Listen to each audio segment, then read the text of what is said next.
안녕하세요. 봄, 여름, 가을 피부과 강순호 원장입니다. 오늘은 저희가 늘 하던 방식에서 좀 벗어나서요, 좀 새로운 형식에 이제 도전을 했는데, 달랑 이 OX 펜만 하나 잡고 저희 실장님하고 같이 뭔가를 찍겠다고 하셨는데, 사실 뭐 어떤 내용이 나올지 저도 좀 궁금하기도 하고 걱정되고 좀 그런 것들이 있네요. 그래서 여러분들도 한번 같이 어떤 컨텐츠를 찍었는지 같이 한번 보시면 좋을 것 같습니다. 자, 20대 연령층별이 궁금해하는 첫 번째 질문입니다. 민감한 피부라면 베이비 제품을 사용하는 것이 좋다. OX 들어주시면 됩니다. 하나, 둘, 셋. 실제로 이제 베이비 제품들은 좀 순하다, 뭐 자극성이 없다, 뭐 유기농이다, 뭐 이런 얘기를 많이 하는데, 그렇다고 해서 좋은 것보다는 기본에 충실한 것들, 보습이면 보습제만 들어가 있다든지 이런 것들이 그래도 일반적인 성인들이 쓰는 제품보다는 나을 것 같아서 5를 들었어요. 그냥 말 그대로 베이비, 아기들한테는 순한 것만 쓸 테니까 민감한 사람들은 당연히 강한 거를 쓰면 자극감이 오겠죠. 그래서 아기들 걸 쓰면 아무래도 좀 더 순하지 않을까 하는 아주 단순한, 정말 단순한 생각에서. 자, 두 번째 질문인데요. 여드름이 나면 로션은 피하는 것이 좋다. 하나, 둘, 셋. 로션을 피하는 게 좋다기보다는 어떤 로션을 쓰느냐가 진짜 중요하거든요. 우리가 이제 로션 중에서 이제 소위 말하는 발림성이 두껍고 무겁고 그레이지한 것들은 사실은 악화시킬 수 있어요. 하지만 이런 각질을 막아주는 문제를 해결해주는 보습제들이 있어요. 보습제를 오히려 여드름이 난 사람들에게는 저희는 좀 바르라고, 물론 어떤 종류라는 건 중요하지만 바르라고 추천하는 경우가 꽤 있습니다. 저는 저 10대 후반이랑 20대 초반에 여드름이 굉장히 많이 났거든요. 그때는 좀 가볍게 바르는 게 좋다고 해가지고 사실 많이 바르진 않았어요. 근데 거기서도 여드름 전용 화장품을 쓰는 게 좋다라고 어렸을 때부터 치료할 때부터 얘기를 드렸던 거라 굳이 로션을 뛰어넘어야 된다? 그렇게 생각하지 않은 것 같아요. 자, 세 번째 질문입니다. 미세먼지가 심한 날에는 화장을 하지 않는 것이 좋다. 하나, 둘, 셋. 진짜 원장님 따라하시지 마. 아니요.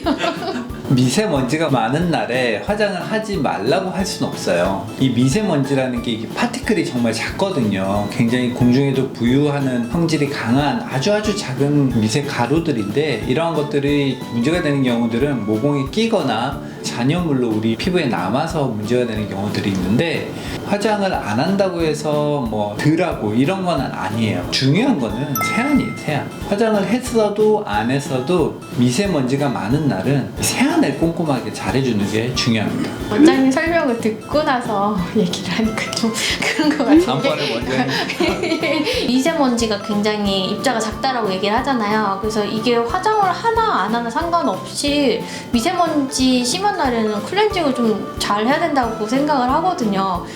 근데 이게 원장님 뒤에 따라서 설명을 하니까 뭔가 따라하는 것 같은 느낌이 드는데 실질적으로 그런 생각이 들기는 해요. 자, 네 번째 질문입니다. 세수할 때 찬물로 마무리하는 것이 좋다. 이거 실장님부터 드릴게요. 실장님부터 하나, 둘, 셋. 자, 지금 의견이 갈리셨는데 실장님부터 얘기를 드릴게요. 이거 다 그런 거 아닌가요? 이거 저 지금도 그렇게 하고 있거든요. 폼클렌징 쓸 때는 뜨겁지 않게 미온수로 해가지고 하고, 다 씻고 나서 맨 마지막에는 모공을 좀 수축을 시켜주기 위해서 찬물로 한다. 이거 국룰 아닌가요, 이거? 저 다 그렇다고 알고 있는데.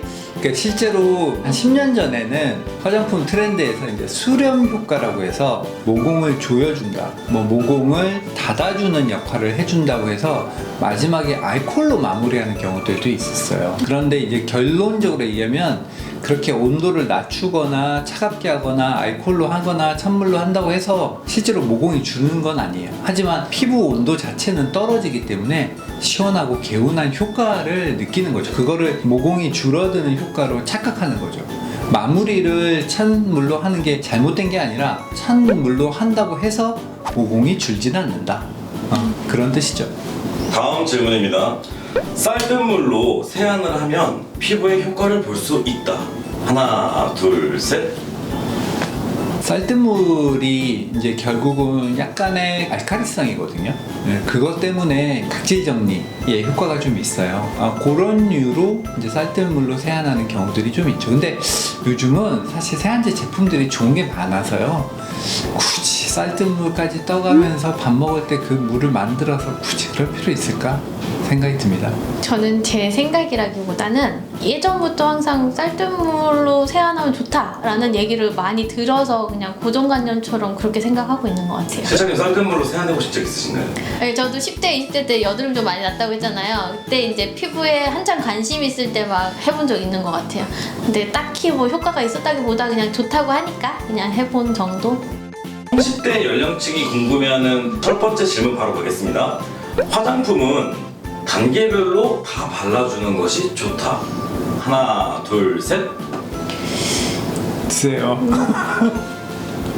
다라고 얘기하면 여자들은 화장품을 바르는 종류가 너무 많잖아요. 그러니까 다라기보다도 이제 어느 정도는 스킨 바르고 뭐 수딩 크림 바르고 로션 바르고 그리고 크림 바르고 요 정도는 단계적으로 좀 발라야 되지 않을까라고 생각을 하기는 해요. 그 화장품 단계라는 게 그러니까 세안을 하고 나서 이제 그 다음에 이제 바르는 것들인데 그 단계라는 게 굉장히 상업적인 것들이 많아요. 실제로 우리가 에센스, 스킨, 로션, 크림 뭐 이런 것들이 비슷한 성분인데 농도만 조금 달리하는 경우들이 많거든요. 우리나라 여성들이 쓰는 화장품의 단계가 외국 여성들이 쓰는 화장품의 단계에 비해서 2배 이상 많은 경우도 꽤 많습니다. 당연히 그래서 피부가 좋을 수도 있지만 그거보다는 미용에 대한 관심, 피부에 대한 관심도가 높아서 피부가 좋다고 저는 생각해요. 화장품을 많이 써서 그런 것 같진 않고요. 자, 다음 질문인데요. 탄산수 세안은 모공 관리에 좋다. 하나, 둘, 셋.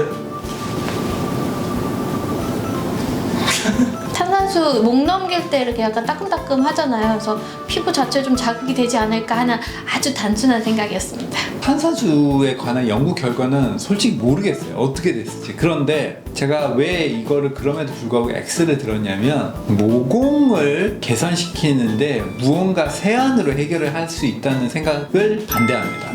물론 이제 10년, 20년간에 걸친 나의 버릇 뭐 이런 것들에 따라서 다를 수는 있겠지만은 단순하게 개선시키기 위해서 이걸 하면 좋아진다, 저걸 하면 더 좋아진다 이런 생각들을 하면 안 될 것 같아요.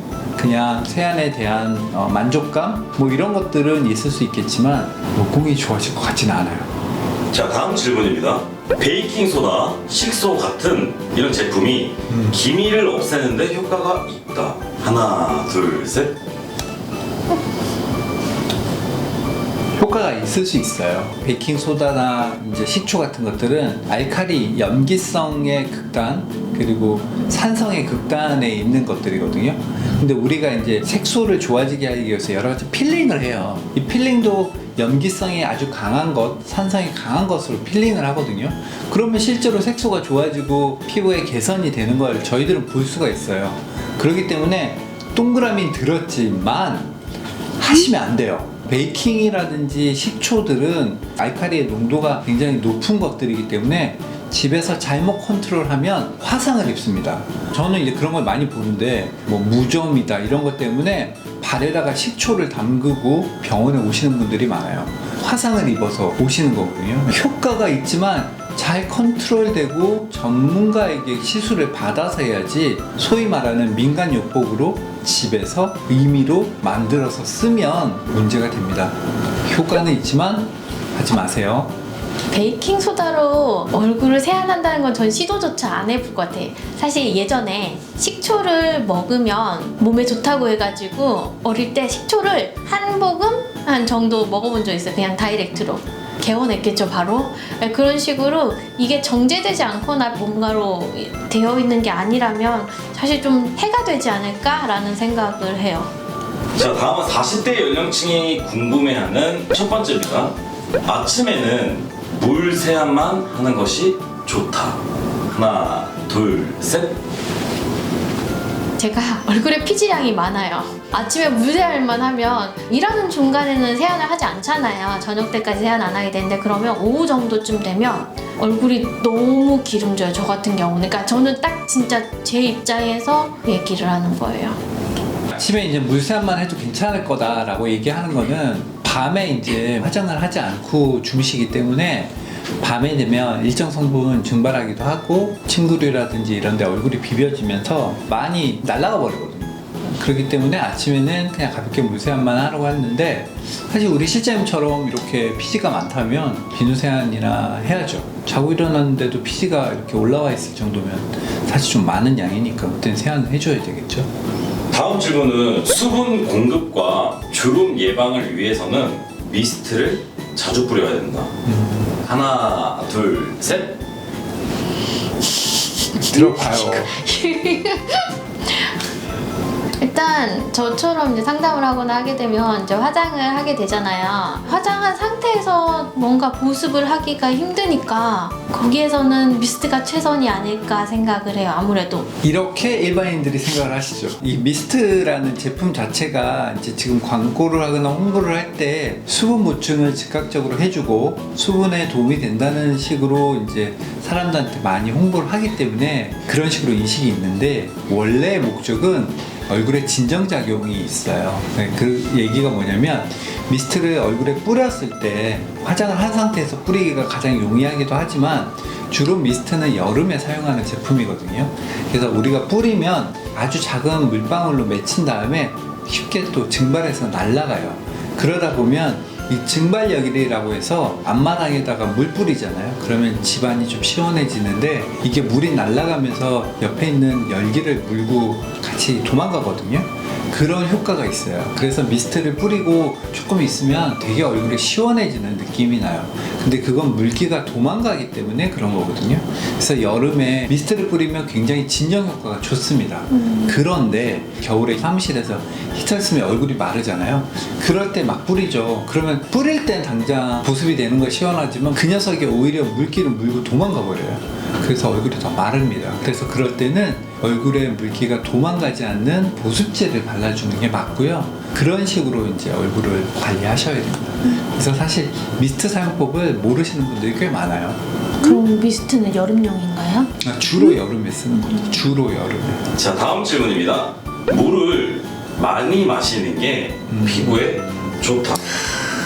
하나, 둘, 셋. 아, 이건 좀 어려운데.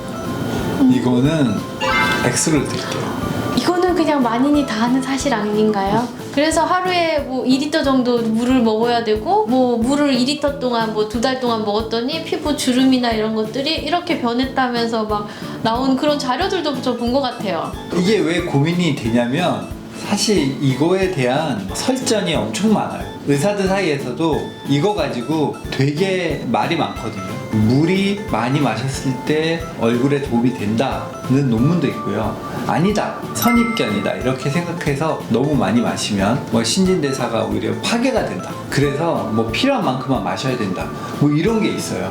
그래서 저는 개인적으로 물을 너무 의식적으로 많이 마실 필요가 없다 쪽에 생각을 가진 사람이라 X를 들었어요. 목이 마른 마시고 내가 먹고 싶을 때 먹고 그 정도의 양이면 충분하지 않을까. 3리터, 5리터 이렇게 막 채워 넣어야 된다는 느낌으로 물을 마시는 거는 저는 반대합니다. 자, 마지막 질문인데요. 찜질방에서 땀을 빼는 것은 피부 건강에 도움이 된다. 전 답이 있는데 시점 질 때까지 기다리세요. 오, 원장님도 수저 X 쓰실 줄 알았는데. 저 사실 X라고 생각을 하는데 근데 O로 한 거거든요. 뜨거운 데 가면 안 된다고 막 얘기를 하잖아요. 그러니까 이것도 제 경험이거든요. 저는 찜질방 굉장히 좋아해요. 그 노폐물이 다 빠지는 그 느낌이 전 너무너무 좋거든요. 그냥 제가 느끼기에는 그런데 이제 사실적으로 다른 데서 다 얘기를 하는 거는 뜨거운 데 가는 게 좋지 않다, 찜질방이 사실 좋지 않다라고 얘기를 많이 들어가지고 사실 그래서 고민을 많이 한 거거든요. 우리나라 사람들의 특징이 아까 얘기했던 이런 사우나를 즐겨하고 목욕을 즐겨하는 특징이 있지만 피부에는 그렇게 좋지 않은 걸로 많이 알려져 있어요. 그럼에도 불구하고 제가 좋다고 얘기한 거는 사우나나 찜질방을 너무 많이 가서 실제로 피부에 문제가 생기거나 어떤 질환이 생기는 분을 솔직히 본 적이 없어요. 이런 것들을 통해서 피부가 뭐 크게 문제 없이 잘 있다면 나쁘지 않다. 그런 것들을 뭐 매일 해서 정말 문제가 되시는 분들 아니면 뭐 일반적인 생활하면서 그냥 편안하게 지내셔도 상관없을 것 같다, 이런 생각합니다. 네, 오늘은 이렇게 여러 가지 Q&A 같은 대답을 하는 시간을 좀 가졌습니다. 굉장히 신선했고요. 생각이 비슷한 부분도 있지만 의외의 부분이 있다, 이런 생각들을 꽤 많이 해보는 시간이었습니다. 실장님 좀 어떠셨어요? 사실 처음에는 긴장 많이 했는데 일반인을 대표해가지고 답변하는 거라고 그냥 평온하게 오라고 해서 저도 정말 편하게 찍었던 것 같습니다. 이상으로 봄, 여름, 가을, 겨울 피부과 강수은 원장, 상담실장이었습니다.